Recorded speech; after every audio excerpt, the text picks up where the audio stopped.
Frente a frente. Las 6 de la mañana con 33 minutos. Buenos días y bienvenidos. Gracias por estar con nosotros en la mañana de este día martes 23 de mayo del 2023. Les saludo Moisés Urbina y esto es Frente a Frente en TCS. Dos conversaciones esta mañana en la primera parte. Primeros 30 minutos estará con nosotros aquí el doctor Emilio Salazar. Él es un conocido intensivista y ha estado en varias ocasiones con nosotros. Vamos a hablar del traumatismo, asfixia, desde el punto de vista médico. Esto precisamente de lo acontecido el pasado sábado en horas de la noche en el estadio Cuscatlán y naturalmente de algunos otros temas que tienen que ver con las repercusiones que podrían tener las enfermedades estacionales, sobre todo lo que estamos viviendo en este momento en el que hay mucho calor y de repente algún frío en horas de la noche y sobre todo que están iniciando también el periodo de la lluvia. Doctor, bienvenido, buenos días. Hola Moisés, muy buenos días y un saludo a todos los televidentes. Tenemos información muy importante que puede en algún momento salvar su vida. Exactamente, y de eso se trata. En una segunda parte, aproximadamente a las 7 de la mañana, el licenciado Guillermo Guelman, magistrado propietario del Tribunal Supremo Electoral. Hablaremos del proceso electoral de cara a las elecciones del 2024, el Plan General de Elecciones, PLAGEL, la contratación de las empresas que van a tener a su cargo el desarrollo de las elecciones, así como el voto en el exterior, y naturalmente también de aquellas compañías que tienen que auditar el proceso, que en este caso son básicamente 3 procesos simultáneos de auditoría los que deben de darse. Fuera de todo ello, queremos comentarles rápidamente las condiciones del clima. Estamos mejorando lentamente, pero mejorando a condiciones más estables en cuanto a un periodo de lluvias más estable en el territorio salvadoreño. A pesar de que no se han registrado mayores precipitaciones en las últimas horas, las condiciones se están volviendo propicias para niveles de humedad suficientes y que tengamos precipitaciones en el territorio salvadoreño. Esto es lo que ocurrió desde ayer en horas de la tarde, cuando se reinicia la animación. Verá usted un par de puntos que se dieron en la zona norte de Morazán y también en el extremo occidental, en la zona de Acajutla y playas cercanas. Fuera de todo ello, no hubo mayor actividad en todo el territorio y aunque sí se reportaron precipitaciones débiles en el área metropolitana de San Salvador, no son por encima de los 5-10 milímetros. Este va a ser el panorama, por lo menos todavía hoy martes, probablemente mañana miércoles, pero a partir del jueves sí vienen precipitaciones más organizadas y algunos estiman que podría ser el inicio del invierno. Para concluir esto, solo déjeme mostrarle esta gráfica en la que nos muestra la temperatura y la temperatura aparente que en determinado momento se tuvo en el país y en el área metropolitana de San Salvador. Ahí está viendo usted, la máxima fue ayer, aproximadamente a las 12:40 del mediodía, una temperatura de 31.1 grados Celsius y la sensación térmica 34.6, 3.5 grados más de lo que cualquier estación o termómetro pudiese haber marcado, a diferencia de las condiciones que hemos tenido días anteriores en los que ha habido márgenes. Esta brecha ha sido de 5 o 6 grados Celsius. Igual, tome mucha agua, hidrátese y trate de escoger ropa cómoda y fresca para estos 2 días. Comenzamos la plática con usted, doctor. Una vez más el agradecimiento que nos acompañe esta mañana y bienvenido. Traumatismo, naturalmente, sería el primer tema, y asfixia, lo que pudieron haber vivido las personas que estuvieron en el estadio Cuscatlán cuando se vio toda esta cantidad de personas, incluso caminando unos encima de otros. El traumatismo por aplastamiento luego de una estampida humana es un fenómeno que produce muchas muertes, muchas lesiones y que a través de la historia de la humanidad ha estado con nosotros y que en muchas ocasiones es algo que no podemos hacer mucho cuando ya se da. Exacto. Este fenómeno, ya cuando ocurre la estampida humana, poco o nada se puede hacer, pero hay muchas situaciones que podemos predecir, prevenir, para poder evitar ser una víctima más de estos eventos. Principalmente desde el punto de vista de la medicina, las lesiones que ocurren cuando hay un evento de esta naturaleza, la causa de muerte es la asfixia. La asfixia la definimos como la pérdida de la capacidad de intercambiar oxígeno, que esto puede ocurrir tanto por una obstrucción de la vía aérea hasta por la incapacidad a nivel celular de poder tomar el oxígeno. En una situación donde una multitud de personas empieza a ver este fenómeno, la principal causa de muerte lamentablemente es la asfixia. Es decir, las personas empiezan a quedar sin oxígeno disponible para realizar todo su metabolismo, su cerebro, y esta asfixia puede ser que la asfixia le lleve a que pierda el estado de conocimiento y se caiga, o por la misma multitud alguien pierda el equilibrio y la capacidad de mantenerse de pie y caiga al suelo. A continuación, la pérdida de oxígeno pues priva de oxígeno al cerebro, al corazón, al riñón, y viene la principal causa de mortalidad. Y por supuesto, después de la asfixia, las causas son los traumatismos, las múltiples fracturas, trauma craneano, traumatismo torácico, y los pacientes que sobreviven, afortunadamente en nuestro país, pues por la rápida atención, los sobrevivientes, según vemos las noticias en los informes oficiales, la mayoría ya fueron dados de alta, pero también posterior a este evento pueden haber complicaciones en el cuerpo después de haber sido víctimas de un aplastamiento. Y es algo que también es muy similar a lo que ocurre en otros desastres, como en los terremotos o en los accidentes de tránsito, donde las personas también pueden sufrir un aplastamiento al quedar atrapadas en el interior del vehículo. Ok, doctor, ahora, ¿cómo puede ver asfixia? No era un espacio completamente sellado, es por la cantidad de personas que están respirando, ¿se vuelve poco aire el que se tiene en una dimensión de ese tamaño? Se habla de la densidad poblacional. Cuando vemos demasiadas personas en un lugar, que puede ocurrir en un lugar abierto o en un lugar cerrado, disminuye la capacidad que tiene cada persona de captar este oxígeno. Los principales eventos que nos conglomeran siempre son de tres tipos: la religión, los eventos religiosos, los eventos futbolísticos y las fiestas musicales, conciertos, y son eventos que podemos predecir de que va a haber algún riesgo. En cualquier evento donde haya conglomeración, puede preverse que puede haber un riesgo de que esto suceda, incluso en espacios tan cerrados como en una discoteca o en un cine. Cuando la densidad poblacional aumenta, el riesgo de que ocurra esta situación es muy alto, y te debemos como personas pues reconocer cuando caemos en ese riesgo para tomar nuestras medidas, que básicamente sería detectar a tiempo cuando estamos en una situación y alejarnos. ¿Qué tan rápido puede ser este proceso de asfixia? Bueno, se habla de que si usted se depriva de oxígeno por 3 minutos, ya las lesiones en su cerebro son irreversibles. Porque el cerebro ocupa solo 2 nutrientes, el oxígeno y la glucosa. El resto de las células del cuerpo son más tolerantes a la falta de oxígeno. Pero el problema viene con nuestro cerebro. Se habla de un periodo de 3 a 4 minutos que usted esté sin oxígeno, y las consecuencias ya son irreversibles. Neurona que no tiene aporte de oxígeno es una neurona muerta y que no se puede recuperar. Muy bien, habrá que ver qué es el informe, cuál es el informe que da el Instituto de Medicina Legal en su momento de cada una de las personas, pero los traumatismos definitivamente han de haber sido una de las principales causas, adicional de la asfixia, pues. La principal causa es la asfixia. La asfixia como tal. La asfixia como tal. Las personas pierden la capacidad de respirar.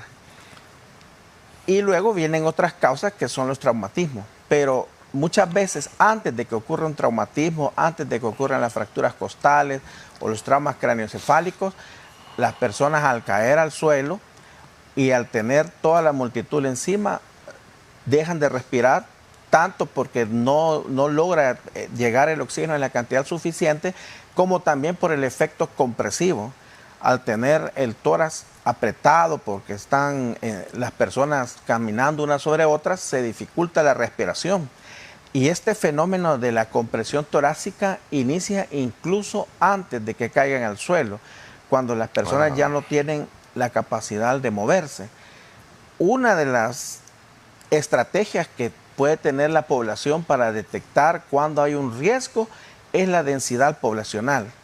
Estudios realizados a partir de otras tragedias han demostrado que cuando en menos de 1 metro cuadrado hay 6 personas, el riesgo de que ocurra una situación lamentable, es alto.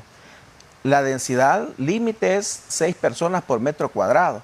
Pero ¿cómo puedo yo entender que ya se alcanzó esa densidad poblacional en un cine, en una discoteca, en un súper? Porque, por ejemplo, cuando estrenan una película, el espacio es pequeño en un cine y muchas veces hay demasiadas personas. ¿Cómo puedo yo detectar como individuo? Bueno, se habla de que si usted está en una conglomeración y no toca a ninguna persona accidentalmente, usted puede ver mucha gente, pero no la toca, no hay contacto físico, se habla de que hay menos de 3 personas por metro cuadrado. En un siguiente estadio, usted está en un lugar conglomerado y de pronto usted nota que toca accidentalmente a 2 personas al mismo tiempo, tiene de 3 a 5 personas por metro cuadrado. Y ese debe ser la luz amarilla que le debe indicar a la población de que hay riesgo y que es momento de tomar la decisión de irse a un lugar donde haya menos personas, la decisión de salir. Cuando usted tiene contacto físico accidental con 2 o más personas en un evento multitudinario. Ahora, la luz roja es cuando la persona está rodeada y no puede levantar las manos y tocarse el rostro. Cuando ya tenemos una limitación de esa forma, está descrito que hay más de 6 personas en ese espacio y que el riesgo de que esto suceda es inminente. Y como lo podemos ver en los videos trágicos, las personas no podían ya ni moverse. Cuando esto sucede, cuando está en esa condición de que usted no puede ni levantar las manos, la misma presión de las personas empieza a limitar la respiración. Empieza a limitar la respiración y empieza a disminuir el aporte de oxígeno. Esa es la etapa crítica de un evento en el cual usted debe salir de inmediato lo más prudentemente. Y lo más rápido posible, naturalmente. Y lo más rápido. Ok, es una buena medida, una forma bastante sencilla de medir esto. Ahora, lo que se vivió en el estadio fue prácticamente ello y por más de 3 minutos, señora. Ha de haber sido un tiempo poco más largo, por lo menos el que se dio entre que la gente trataba de ingresar y luego que ingresaran al estadio. El tiempo fue bien corto, pero al ver los videos segundos antes, se podía predecir que iba a suceder un evento lamentable, porque desafortunadamente pues la gente estaba apilada y hay otras maniobras que las personas pueden hacer para evitar caer en una situación de esta. Primero, si usted está en un evento de esta naturaleza, tiene que mirar a su alrededor y ver cómo se está comportando la gente. En segundo lugar, cuando ya está en una situación que el espacio está invadido, la posición del boxeador le puede ayudar a que no haya compresión torácica. Es decir, usted tiene que levantar un poquito los brazos, así, como para proteger que las otras personas le aprieten su tórax. Para mantener el espacio. Y le restrinjan la respiración. Tercer lugar, muchas personas cuando sentimos que nos empujan, nuestra respuesta normal es poner resistencia. Y al poner resistencia usted se desgasta, se cansa. Los estudios que se han realizado demuestran que lo que usted tiene que hacer es dejarse llevar. Es decir, si la gente empuja hacia una dirección, usted tiene que caminar. Pero en cuarto lugar, usted tiene que evitar caer al suelo, perder el equilibrio. Y si en algún momento usted está al alcance de una escalera o un escenario o algo que usted pueda salir y subir y escapar, eso le puede ayudar. También debe ahorrar oxígeno.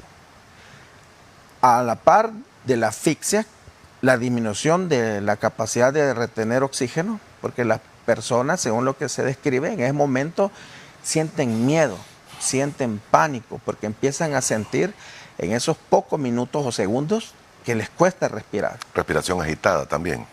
Respiración rápida. Y ahí viene el otro elemento para poder disminuir el riesgo de mortalidad es ahorrar oxígeno. Ahora, esto es bien fácil decirlo. Sí, cuando ya está uno en el momento es otra la historia. Pero tiene que recordarlo a la población porque estamos como seres humanos expuestos a estar en múltiples conglomeraciones. Tiene que ahorrar oxígeno. ¿Y cómo va a ahorrar oxígeno? No gritando sin necesidad. Usualmente las personas, por el pánico, por la reacción de ansiedad, que es normal, comienzan a respirar rápido, comienzan a gritar y allí disminuyen el oxígeno que tienen disponible y no es algo que les favorece. Le agrego algo, doctor. Solo imaginémonos ese momento, que es bastante duro y difícil, pero inhalamos oxígeno, exhalamos CO2, dióxido de carbono. Es correcto. Ese dióxido de carbono es el que circunda a todas las personas que están muy apretadas en aglomeraciones como esta y eventualmente estamos inhalando también dióxido de carbono. Si una persona es de baja altura, de baja estatura, o lleva niños incluso, la situación es más delicada. Pero si a todo esto le agregamos, como mencionan algunos de los testigos y quienes estuvieron en esta situación de emergencia, muchas de las personas habían ingerido alcohol. Esto trae naturalmente una aceleración del peligro que puede ocurrir por la falta de oxígeno, ¿o no? Es una mala combinación el consumo excesivo de alcohol en eventos multitudinarios porque disminuye la capacidad de respuesta de las personas, disminuye sus reflejos, lo deshidrata y definitivamente lo que empieza a ocurrir es una disminución del oxígeno y las personas que son de baja estatura o los niños son personas vulnerables y en una situación de esa naturaleza tenemos que ayudarnos. La ayuda mutua implica que usted no va a dejar que el que está a la par suya se caiga o que si hay un niño usted tiene que tomarlo y levantarlo. ¿Por qué? Está demostrado que cuando la gente es muy individualista en estos eventos, los lesionados son más.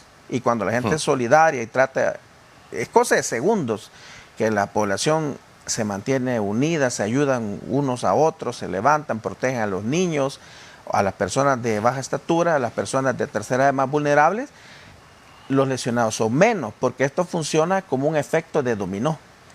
Al caer una persona, caen el resto de personas. Entonces la solidaridad del ser humano siempre nos va a ayudar a salir adelante en estas situaciones de desastre, que creo que es el evento más trágico. Por lo menos que hasta el momento se ha tenido. Exactamente. Señor, lamentablemente hay muertes que se dieron. El pésame para todas las familias que nos pudiesen estar viendo esta mañana, que tienen algún pariente que falleció en esta situación, pero traerá lecciones y dejará lecciones que deben de ir desde niveles de seguridad hasta la cantidad de personas que pueden ingresar y la forma en la que pueden ingresar a no solamente un estadio, usted lo mencionaba, a una iglesia, a un lugar donde va a haber una aglomeración bastante grande. La recomendación principal para dejar este tema que usted podría dar, ¿cuál sería, doctor? A la población en general, que tenemos que ser como más prudentes en nuestras actividades. Estas cosas aquí son nuevas en nuestro país, lamentablemente, el evento más trágico de la historia del fútbol, y extiendo mi solidaridad y mi pésame a todas las familias afectadas, pero podemos cambiar los eventos futuros. No podemos hacer nada por lo que sucedió este fin de semana, pero principalmente la prudencia de la población, a tener una nueva forma de acudir a estos eventos masivos que, como lo hemos mencionado y lo demuestra la historia, no solo es el fútbol, puede ser un evento religioso, puede ser un evento musical, un concierto. Tenemos que tener como más cuidado de nuestras personas mayores de tercera edad, de nuestros niños menores de edad, determinar si al lugar donde vamos a ir pues es un lugar apropiado para que estén estos niños y de alguna forma pues disminuir la asociación de la diversión de algo tan sano como el fútbol con el consumo de alcohol, ¿verdad? Que en este evento pues realmente no ha habido una relación directa con el alcohol, sino que fue el número de la cantidad de personas. El número de personas que excedió la capacidad del espacio físico para poder albergar y dar una solución oportuna. Muy bien. Doctor, aprovechando el tiempo, porque ya nos quedan pocos minutos, naturalmente la pregunta del momento es, ¿cuáles son aquellas enfermedades que estarían más golpeando o siendo más notables por ustedes, localenos, en este momento? Bueno, básicamente hemos tenido muchas infecciones respiratorias, pero que afortunadamente ya no es COVID. Y también las enfermedades diarreicas han aumentado un poco. Pero los niveles de seguridad, el control del dengue, todas las medidas de prevención, pues han mantenido ahorita los niveles de estos casos reportados. Ahora, doctor, en el caso de COVID, ¿usted no ha visto pacientes con COVID en los últimos días? Afortunadamente no. Ok. Tenemos quizás unos 3 meses de no ver casos de COVID. La última variante indica de que uno de los síntomas más destacados podría ser precisamente conjuntivitis. ¿Se ha confirmado esto de acuerdo a los análisis y la bibliografía que se tiene y los exámenes de laboratorio en otras naciones? La última variante de COVID, la variante Arcturus, que está muy predominante en México, Europa, Estados Unidos, definitivamente el tercer signo que da y que no lo daba usualmente las otras variantes es la conjuntivitis.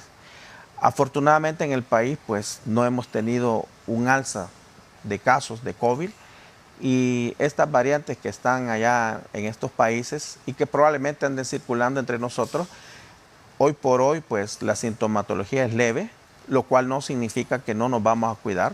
Siempre tenemos que usar nuestra mascarilla, nuestra distancia social, nuestro lavado de manos y completar nuestros esquemas de vacunación. Bien, la vacunación, precisamente, y hablando de ello, la influenza es una enfermedad que permanentemente está con nosotros y hay vacunaciones que deben de hacerse, en el caso de El Salvador, anualmente o cada 6 meses.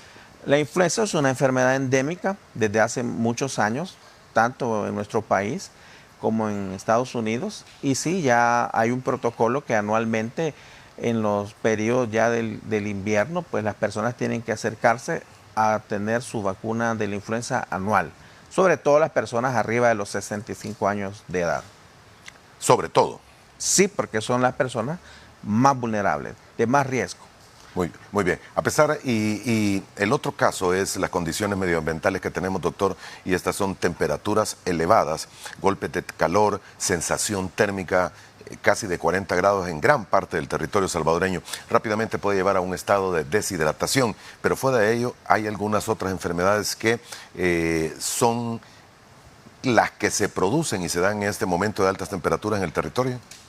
El golpe de calor es una enfermedad muy frecuente que no lo tenemos que tomar tan a la ligera.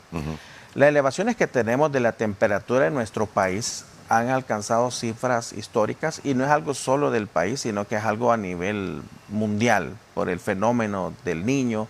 Se espera que tengamos estas temperaturas tan altas y el golpe de calor puede afectar a las personas menores de 6 años y a los mayores de 65. ¿Por qué? Porque al aumentar la temperatura ambiental por arriba de los 40 grados centígrados, empiezan a haber cambios importantes en nuestro cuerpo. Nuestras proteínas principalmente son las que empiezan a sufrir esos daños y nuestras proteínas están presentes en nuestro sistema nervioso central y en todos nuestros músculos. Por ejemplo, todo nuestro cuerpo está hecho a base de proteínas. Los principales síntomas que empiezan a tener los pacientes pueden comenzar desde una irritabilidad. El paciente o la persona pues anda malhumorado, como decimos, por la afectación del sistema nervioso central por la deshidratación. Y puede ser que tenga SEL. La SEL es un signo tardío de deshidratación porque cuando tenemos SEL ya hemos perdido el 3% de líquido, ya tenemos una deshidratación leve. Si esto continúa, viene la cefalea. Eso sí hemos visto muchos pacientes que nos han consultado estos días porque tienen dolores de cabeza inexplicables. Algunos, cuando ya esto progresa, empiezan a tener náuseas y eso es un aviso que el cuerpo le está dando que la temperatura ambiental elevada le ha aumentado su temperatura corporal. Y es importante en los niños, porque muchas veces ellos no van a ser capaces de diferenciar y decirnos, mamá, papá, estoy deshidratado, necesito más agua. Lo mismo sucede con las personas arriba de los 65 años, sobre todo si esta persona arriba de 65 años tiene un déficit cognitivo. Hablo de las personas que tienen Alzheimer, Parkinson, secuelas de accidente cerebrovascular y que usualmente están en casa y de pronto la temperatura aumenta y no nos percatamos que probablemente estén deshidratados y estén iniciando un golpe de calor. El golpe de calor se define como nuestra elevación de la temperatura corporal arriba de los 40 grados centígrados. A diferencia de la fiebre, que la fiebre es un mecanismo de protección ante una infección y que también puede aparecer en múltiples enfermedades, el golpe del calor simplemente es que el cuerpo se equilibra con la temperatura ambiente. Con la temperatura ambiente y ya los mecanismos que tiene para disminuir su temperatura y regularla ya no pueden más y eso viene a traer consecuencias. Si esto continúa, arriba de los 41 grados centígrados empiezan los dolores musculares como calambre, porque como son las proteínas las afectadas y nuestro músculo es proteína, puede haber dolor abdominal, puede haber cólico. Arriba de los 42 grados viene ya la desorientación y es lo que a veces hemos visto, que en un estadio alguien se desmaya. Pero si esto todavía continúa y no se corrige en un periodo al menos de 2 horas, puede sobrevenir las convulsiones, el coma y en casos extremos, que ha sucedido en otros países del mundo, la muerte por golpe de calor.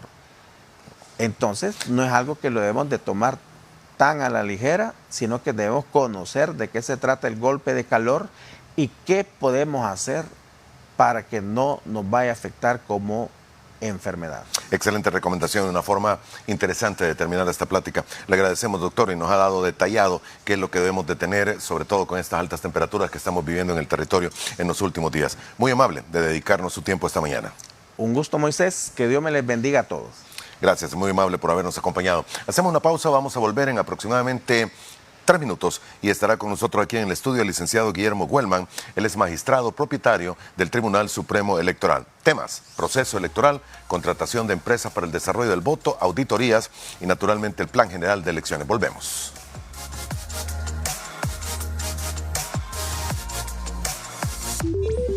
Infórmate al instante. Estrenamos web. Ingresa ya. tcsahora.com